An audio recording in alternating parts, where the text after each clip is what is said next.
যারা চাঁদাবাজি করতে আসছে বিএনপির তারা সেই মির্জা আব্বাসকে গালাগালি করতেছে ওখানে। আরে রাখ তোর মির্জা আব্বাস, ওই সমস্ত কত চিনি টিনি ইত্যাদি ইত্যাদি ইত্যাদি।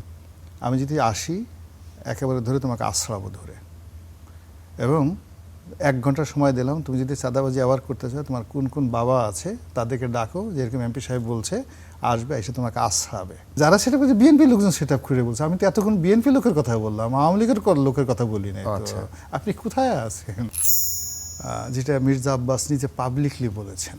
তা ঢাকার শহরে তো বিএনপির মধ্যে মির্জা আব্বাসের চেয়ে আর পাওয়ারফুল নেতা নেই এখন। আগে এক সময় একদিকে ছিল মির্জা আব্বাস সাহেব, আর অন্যদিকে ছিলেন সাদেক হোসেন খোকা, এরপর মির্জা আব্বাসই আসলে ডন।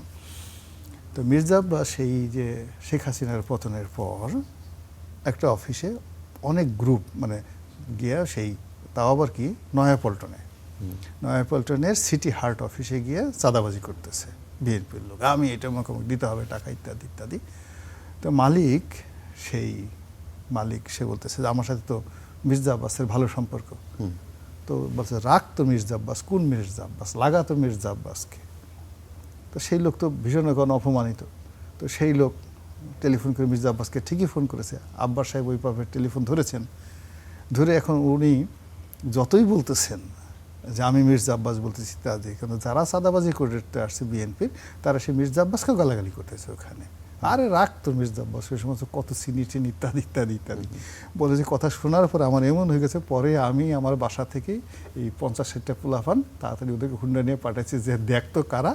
এরপরে যখন ওরা বুঝছে আসল জায়গায় আসলে ঠিকই হয়েছে, তখন ওরা সেখান থেকে পালিয়ে গেছে। এটা তো মির্জা আব্বাসের নিজের মুখের কথা টু দ্য মিডিয়া। তা আপনি বুঝেন ব্যাপারটা কোন পর্যায়ে চলে গেছে। আমার নিজের এলাকাতে এরকম, আমার এলাকাতে এটা হতে পারে নাই। আমি তো তখন আমি ইলেকশন করবো না অনেক আগেই বলছি যে ইলেকশন করবো না, তারপরে লোকজন বিভিন্ন ইটি করে। তো ওখানে বিএনপির এক সভাপতি সে এরকম চাঁদাবাজি করে। তা আমি তাকে টেলিফোন করলাম, টেলিফোন করে বললাম যে কী ব্যাপারে আপনি কাজ করছেন কেন। তা আগে যেহেতু আমি আওয়ামী লীগ করছি বিএনপি, সে বললো সে একটু পাত্তা দিতে চায় নাই। তা আমি বললাম যে দেখো বয়স্ক মানুষ, তুমি করে বললাম দেখো আমি যদি আসি একেবারে ধরে তোমাকে আশ্রাবো ধরে, এবং 1 ঘন্টা সময় দিলাম, তুমি যদি চাঁদাবাজি আবার করতে চাও, তোমার কোন কোন বাবা আছে তাদেরকে ডাকো, যেরকম এমপি সাহেব বলছে আসবে, এসে তোমাকে আশ্রাবে, পিটাবে ওখানে। তারপর তুমি যদি কিছু করতে না পারো, আর তোমাকে যদি আমি ওখান থেকে ধরে নিয়ে আসতে না পারি 1 ঘন্টার মধ্যে, তাহলে আমি আর এলাকায় কোনোদিন যাবো না, চাঁদাবাজি বন্ধ। আচ্ছা ভালো, এই খবর ছড়াই পড়লো যে না এরকম পাওয়ারফুল লোক দরকার।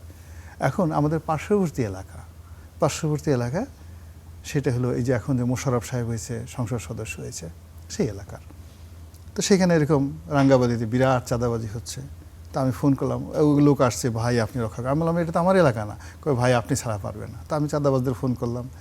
তো সামনে বলে ভয় পেলো যে ভাই এখানে তো ভাগ দিতে হয়, চাঁদার ভাগ দিতে হয়, সভাপতির সাথে কথা বলেন। বললাম সভাপতির সাথে, সভাপতি বলে যে ভাই আপনি তো বলছেন সবই ঠিক আছে, আপনি একটু চেয়ারম্যান সাহেবের সাথে কথা বলেন। চেয়ারম্যান সাহেবের সাথে কথা বললাম, চেয়ারম্যান সাহেব বলে সবই ঠিক আছে, আরেকজনের সাথে কথা বলেন। তো আপনি বুঝেন ব্যাপারটা। আচ্ছা আমি আর এরপরে আর আগাইলাম না, আরেকজনের সাথে কথা বললেন। পরে আমি সেই আরেকজনের টেলিফোন করলাম, ফোন করার পরে আমার ভাই ইজ্জত তো নষ্ট করবেন, সব কিছু করবেন, তাড়াতাড়ি বন্ধ করেন সেই জিনিসগুলো। তো আপনি চিন্তা করেন, আই এম টকিং অ্যাবাউট, এটা হলো 2024 সালে। আরে 2024 সনের আগস্ট মাসের কথা বলতেছি আমি। আচ্ছা, তা সেই সময় তো আওয়ামী লীগের সেট আপ নাই, তখন কারা সেট আপ খুলে বসছে? যারা সেটা বলছে বিএনপি লোকজন সেট আপ করে বলছে। আমি তো এতক্ষণ বিএনপি লোকের কথা বললাম, আওয়ামী লীগের লোকের কথা বলি নাই। আপনি কোথায় আছেন? আপনি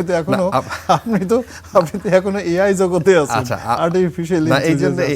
আমি 2024 সনের আগস্ট মাসের 14-15 তারিখের ঘটনা বলছি, আমার গলা চিপার কথা এবং আমার 10 মিনার কথা, এবং আমি আমার পার্শ্ববর্তী রাঙ্গাবালি, যে দ্বিতীয় ঘটনা রাঙ্গাবালি উপজেলার কথা বললাম।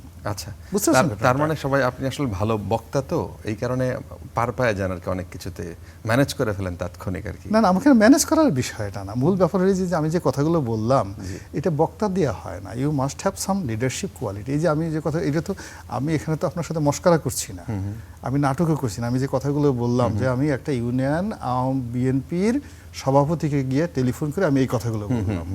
এই যে কথাগুলো তো এগুলো রেকর্ড হচ্ছে না, লক্ষ লক্ষ লোক শুনছে না। তো এখন আমি তো এগুলো জিনিসগুলো অবজার্ভ করেছি, করার পরে আমি যখন 4-5 মাস পরে আমি মনে করলাম না আমি আর ইলেকশন করবো না, তখন আমি আল্লাহ রাস্তায় ছেড়ে দিয়েছি।